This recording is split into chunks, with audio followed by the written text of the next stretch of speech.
너희 마음을 굳건하게 하시고 우리 주 예수께서 그의 모든 성도와 함께 강림하실 때에 하나님 우리 아버지 앞에서 거룩함에 흠이 없게 하시기를 원하노라. 아멘. 제가 머리를 깎았습니다. 어저께. 오늘 예배를 앞두고 가서 머리를 싹 깎아요. 이뻐 보이죠? 그 머리 깎으러 갔는데 우리 박경숙 미용실에서 머리를 깎는데요. 그래서 제가 머리 깎는 바로 그 앞에 다른 남자분이 염색을 하고 계시더라고요. 제가 이렇게 보니까 연배가 저하고 비슷해 보여요. 연배가 비슷한 사람들끼리 모이면 남자끼리는 무슨 얘기하는 줄 아십니까? 군대 얘기예요. 그래서 이런저런 얘기를 이렇게 하다 보니까 글쎄 이분이 교회를 안 다니는 거예요. 얼마나 제가 반가웠겠어요? 여러분 생각해 보세요. 그분은 더더군다나 동생이 목사님이래요. 처남이 목사래요. 근데 본인은 교회를 안 다닌대요. 그리고 부인이 있고 아이가 둘이고 조카까지 데리고 5사람이 바로 요 근처에 산대요. 우와, 할렐루야 아닙니까? 이야, 너무 기쁜 거예요. 그래서 제가 너무 기뻐서 제가 목사하고 하늘비전교회 목사인데 기도해 드리겠다고 그랬더니 이분이 대뜸 자기의 모든 가족사항을 알려주는 거예요. 그래서 다 제가 기록을 했어요. 거저 주웠죠 뭐. 그분 성함이 박남익 씨인데 저 고흥에서부터 올라오셨대요. 중고등학생 때는 교회를 잘 다녔는데 서울에 와서 일하다 보니까 교회 나가기가 어렵더라는 거예요. 그래서 교회 나가지 못한 지 오래됐대요. 그러면서 이제 은퇴하면 교회를 나가려고 한대요. 그래서 제가 그렇게 물었어요. 접대 때문에 그러시죠? 그랬어요. 그랬더니 그분이 네 그러더라고요. 그게 자꾸 걸린대요. 그래서 교회에 나가서 앉아 있으면 처음에는 그냥 나갔지만 자꾸 있다 보니까 못 나가게 되는 거예요. 그래서 제가 그랬어요. 교회 다니는 사람 중에 목사 빼고 접대에서 자유로운 사람이 누가 있겠어요? 그냥 나오세요 그랬어요.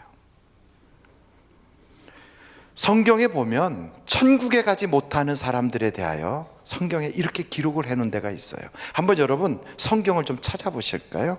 같이 찾아보시면 좋겠는데 갈라디아서 5장이에요 19절로 21절.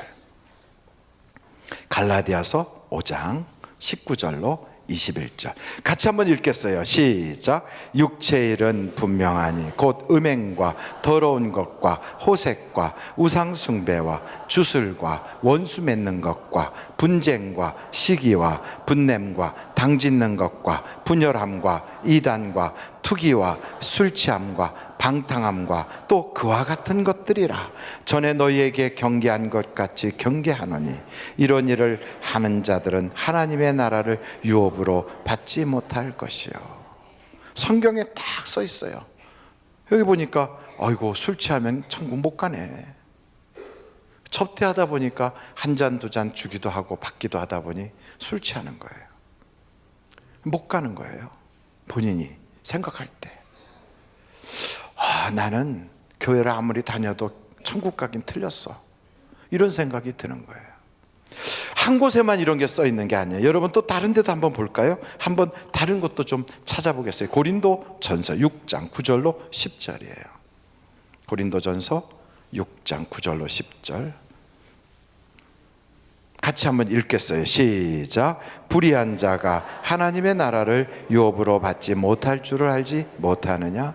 미혹을 받지 말라. 음행하는 자나 우상 숭배하는 자나 간음하는 자나 탐색하는 자나 남색하는 자나 도적이나 탐욕을 부리는 자나 술 취하는 자나 모욕하는 자나 속여 빼앗는 자들은 하나님의 나라를 유업으로 받지 못하리라. 그래요. 술 안 먹을 수 있고 접대 안 할 수 있고 또 그런 자리에 참석하지 않아도 되는 사람들이라면, 또 혹시 그런 자리에 참석할 수밖에 없지만 확 뒤집어엎고 나올 수 있는 용기가 있다면 그러면 안 가면 좋죠. 안 가는 것이 100번 잘한 거죠. 안 하는 것이 좋지요. 그런데 한국 문화는 특이해서 접대 문화가 있어요. 그래서 많은 젊은이들이 중고등학교 다닐 때는 교회를 잘 다니다가 학생회장까지 했는데 사회생활을 시작하고 나서 교회를 떠나요.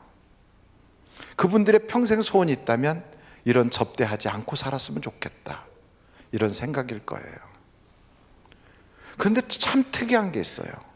여러분, 성경 구절을 쭉 보다 보니까 집단 구타, 지적 장애인을 노예처럼 부리는 일, 혹은 살인하는 것, 이런 일은 빠져 있어요.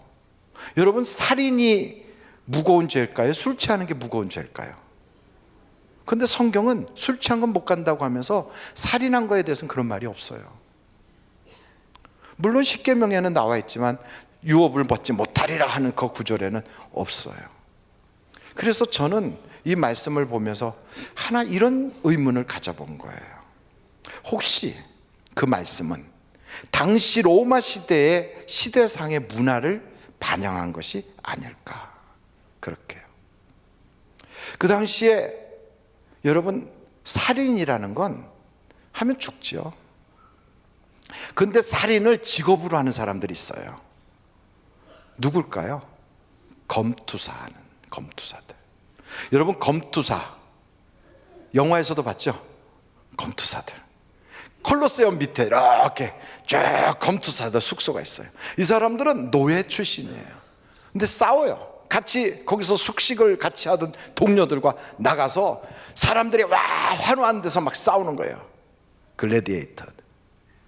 그 싸우는 그 사람들은 자기가 죽이고 싶다고 죽이고 살리고 싶다고 살릴 수 있는 게 아니에요. 자기의 주인, 귀족들이 이러면 죽여요. 살리고. 그래서 죽이고 살리는 그것이 자기의 권한이 아닌 거예요. 그래서 자기는 그 일을 하며 사는 거예요. 그래서 그 사람들이 사람을 죽인 거는 여기 보니까 천국을 유업으로 받지 못하리라 이런 데 빠져 있어요. 근데 우리나라의 문화를 가만히 보면 여러분, 술 먹는 문화, 접대하는 문화는 을에 속한 사람은 자기가 자유롭게 선택할 수 있는 상황이 아니에요. 근데 그에 비해서 그 당시에 귀족들이나 자유인들은 술 먹는 거 자기가 선택하는 거예요. 음행하는 거 자기가 선택하는 거예요.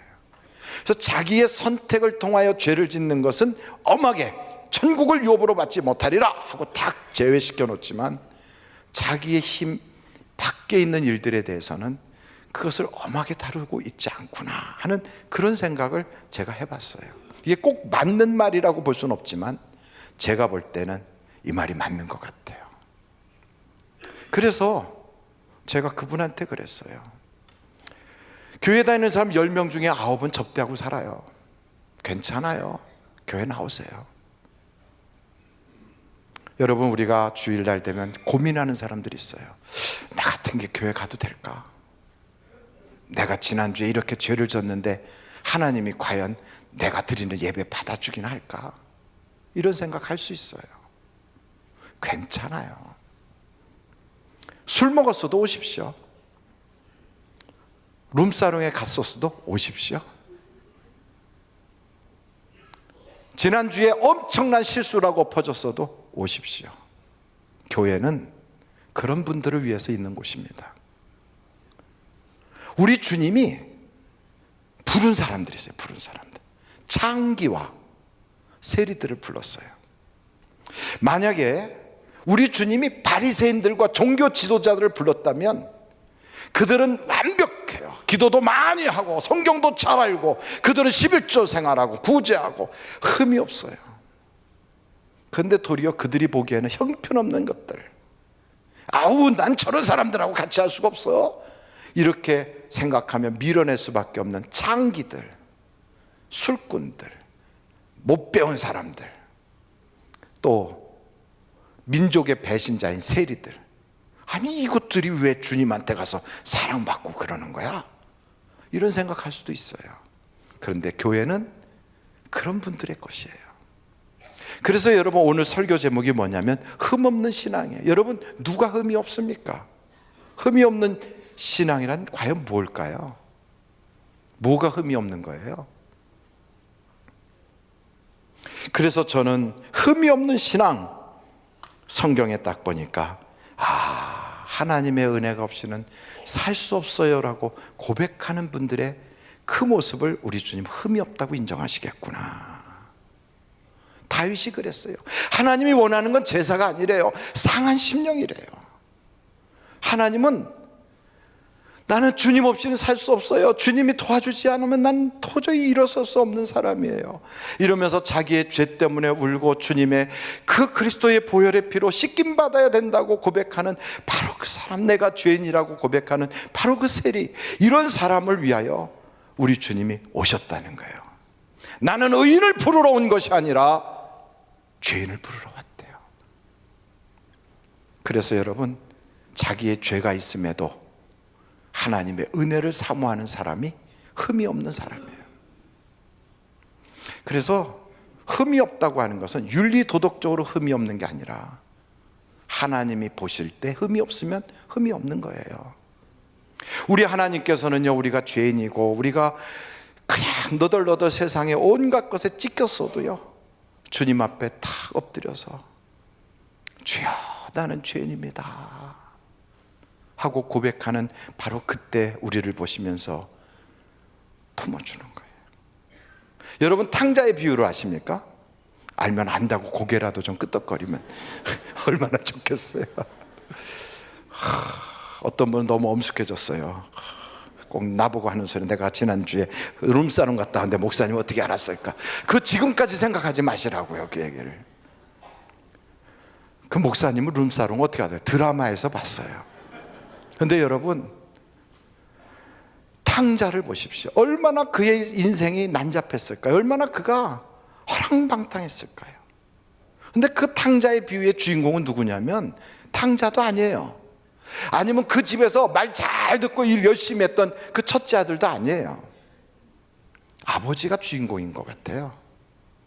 그 아버지는 이렇게 이해심이 없는 아들, 세상에 나가서 허랑방탕한 그런 정말 타락한 그런 자식을 둔 그 아버지의 심정이 거기에 고스란히 나오는 거예요.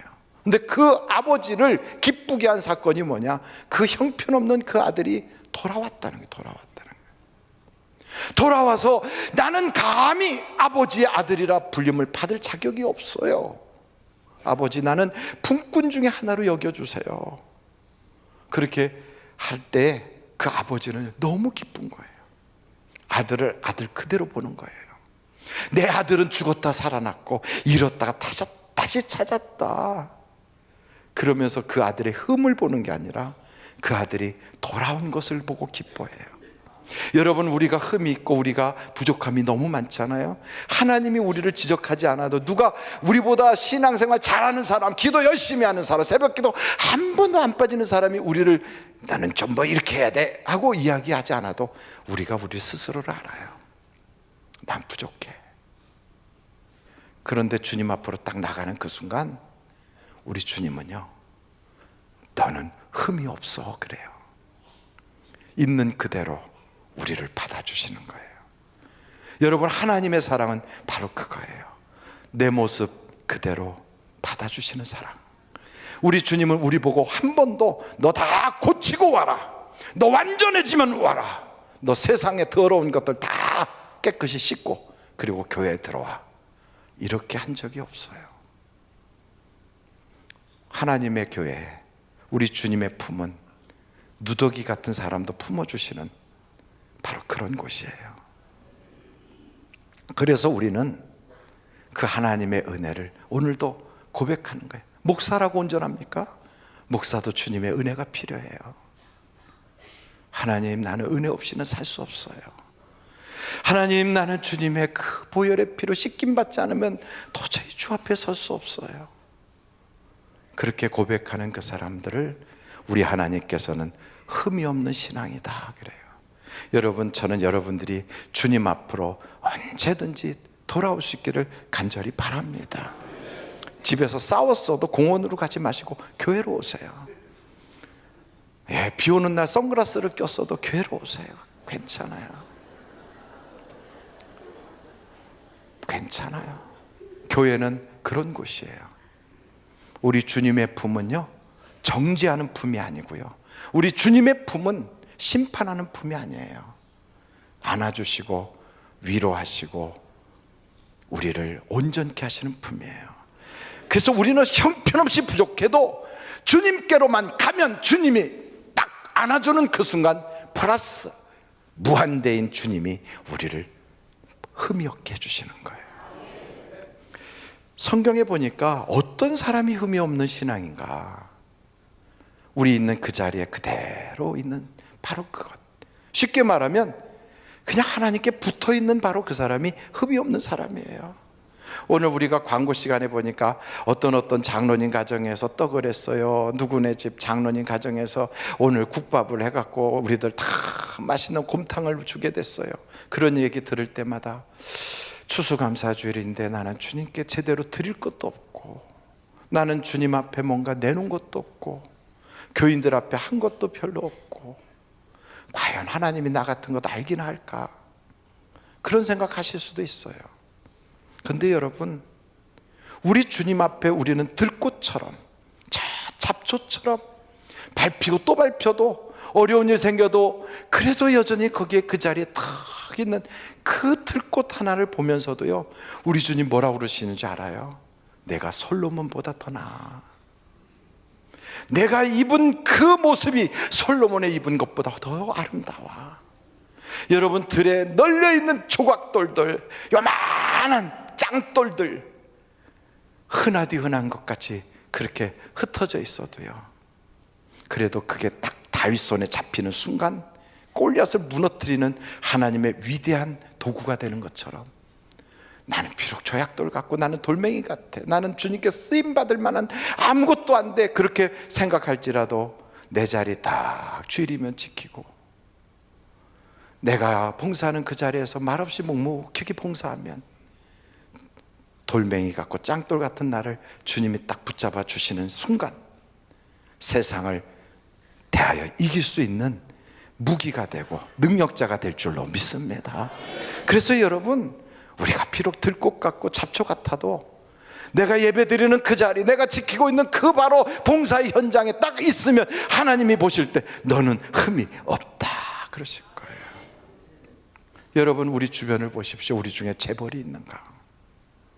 우리 중에 유명한 학자가 있습니까? 우리 중에 노벨상 받을 만한 그런 굉장한 분들이 계십니까?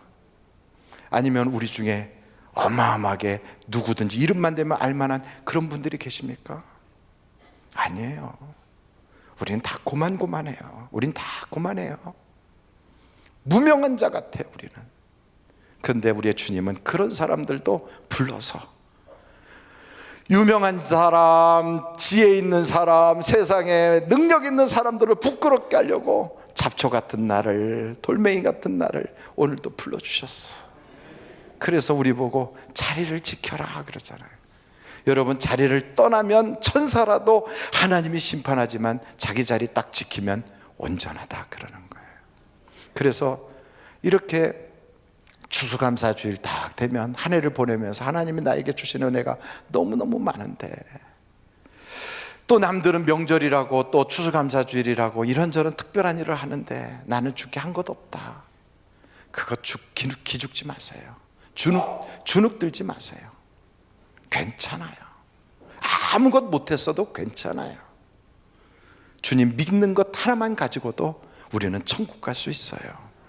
아무것 못 드렸어도 괜찮아요. 드릴 헌금 없어도 괜찮아요. 하나님이 우리를 헌금을 보는 분이 아니에요. 하나님은요, 우리의 마음을 보셔요. 그 마음 가지고 하나님께 찬양하고 그러면 하나님께서 그 마음을 보시고, 그래 내가 너를 안다. 여러분, 자식을 여러분들이 이렇게 보고 너는 공적을 세워야만 내 자식이야, 너는 특별히 공부를 잘해야만 내 자식이야, 이렇게 말하는 부모라면 그 부모 자격 없지요? 하나님은 그런 하나님이 아니세요. 그냥 우리가 자식이기 때문에 사랑하는 거예요. 예수 그리스도의 피로 씻김 받은 바로 그 자체가 하나님께는 우리가 귀한 존재인 거예요. 그래서 여러분 자식이 세상 사람들이 보기에는 흠이 많아도 부모 눈에는 하나도 흠이 없어 보이는 것처럼 하나님 보시기에는 우리가 흠이 없는 자식인 걸 믿으시기를 간절히 바랍니다. 제가 평생 자신 있게 딱 설 수 있는 분이 있어요. 저희 어머니 앞에는 제가 항상 자신 있게 서요. 왜냐하면 어머니의 눈으로는 제가요 세상에 제일 괜찮은 사람으로 보이거든요. 저희 어머니는요 지금까지 제가요 세상에서 굉장히 멋있대요. 제가 제일 잘났대요.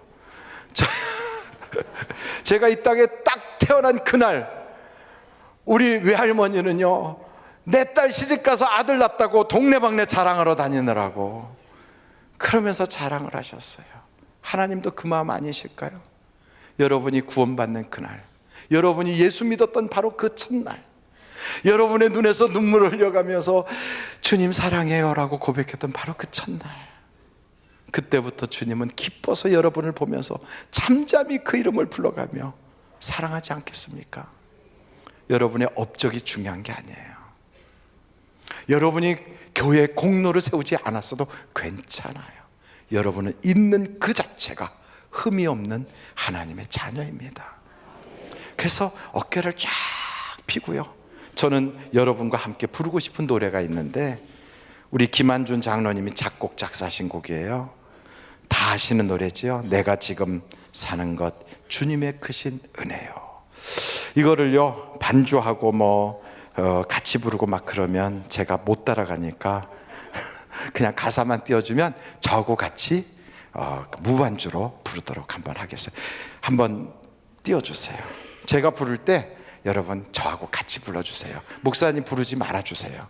왜냐하면 목사님 음성에 제가 못 맞힐 것 같아요. 자신이 없어요. 제가 세 가지를 못해요. 박자가 안 맞아요. 음정이 안 맞아요. 그리고 음치면서도 끝까지 불러요. 그러니까 저하고 여러분이 같이 좀 불러주시면 좋겠어요. 내가 지금 사는 것 주님의 크신 은혜요. 주를 믿게 된 것은 더욱 크신 은혜라.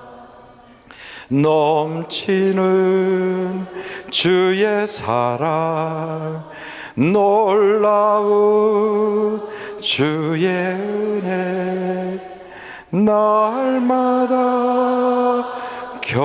경험하며 주께 감사. 허밍으로 여러분이 불러주세요. 세상에서 당하는 환난 고초 많으나 이길 힘을 주시니 더욱 크신 은혜라. 답답할 때 기도로, 쓰러질 때 손길로 어루만져 주시니 주여 감사합니다. 다 같이 하늘에는 영광이 우리에겐 기쁨이 날로 더해가는 것 더욱 크신 은혜라.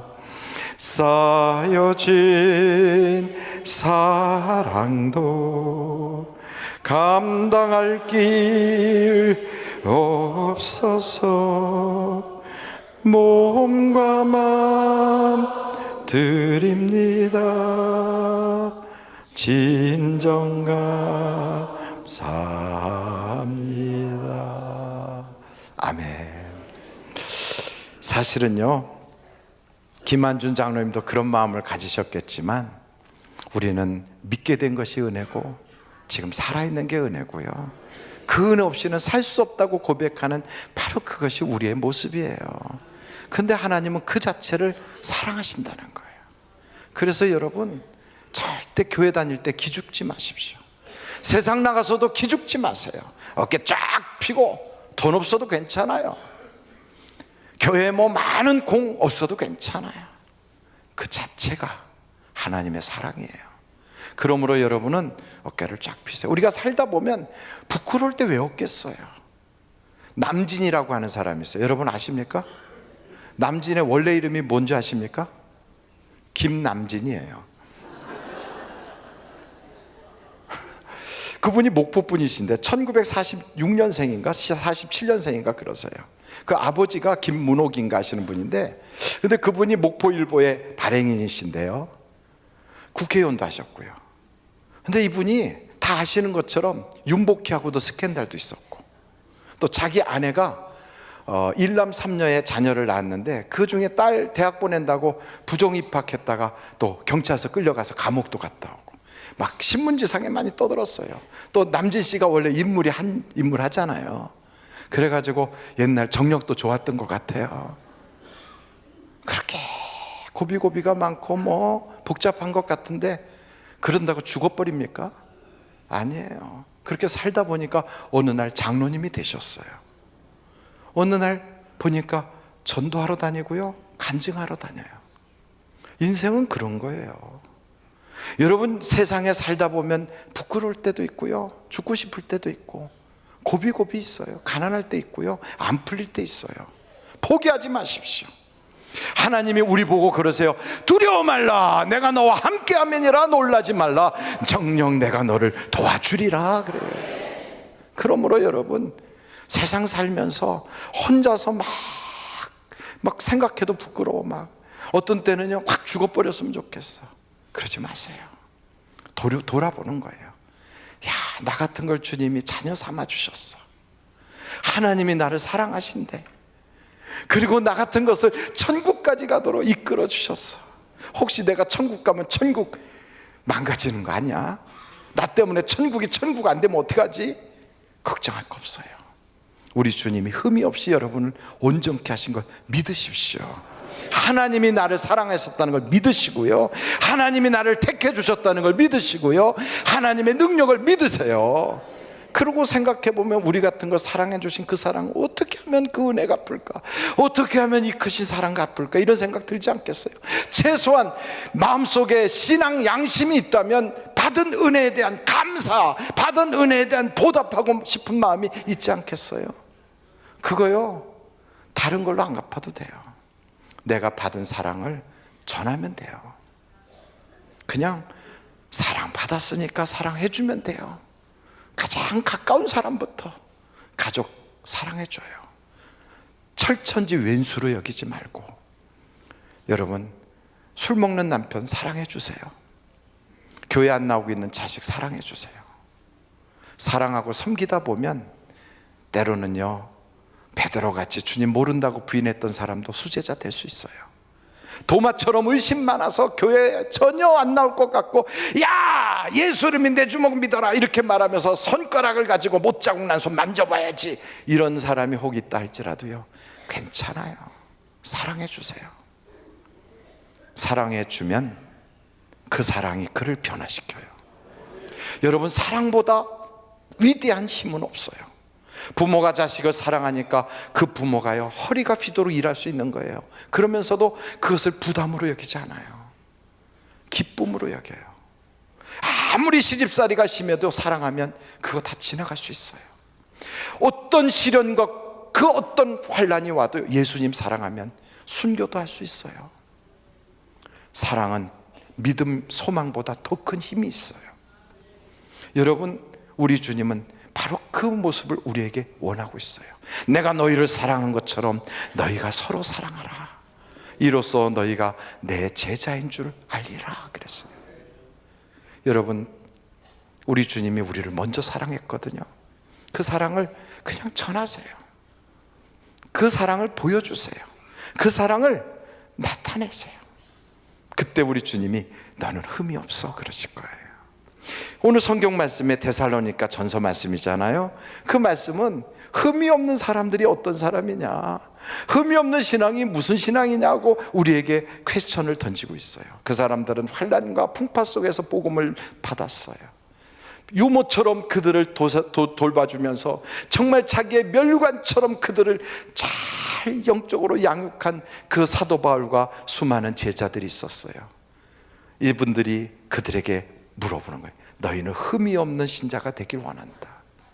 근데 그들이 그 말에 어떻게 반응하는가 하면, 우리 주님이 오시는 그날까지, 우리 주님이 재림하는 그 순간까지 우리가 받은 이 사랑을 우리는 전하며 살겠어요.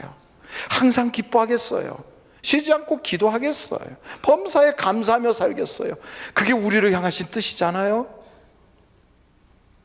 그게 바로 데살로니가 전서 전체의 말씀이에요. 여러분, 목사는 여러분에게 딱 하나만 요구합니다. 받은 사랑 묵혀두지 말고 그대로 보여주십시오. 받은 사랑 그대로 전하십시오.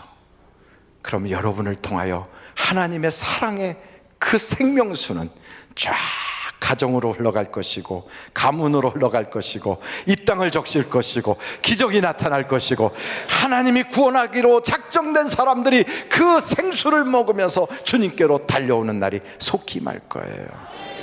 여러분, 우리는 이 고백을 하면 돼요. 난 사랑밖에 몰라. 심수봉 집사님이 불렀던 노래예요. 우리는 사랑만 있으면 돼요. 하나님이 우리에게 원하신 것도 사랑이에요. 여러분, 그 사랑 가지고 오늘도 승리할 수 있기를 주님의 이름으로 축원합니다. 같이 기도하시겠습니까?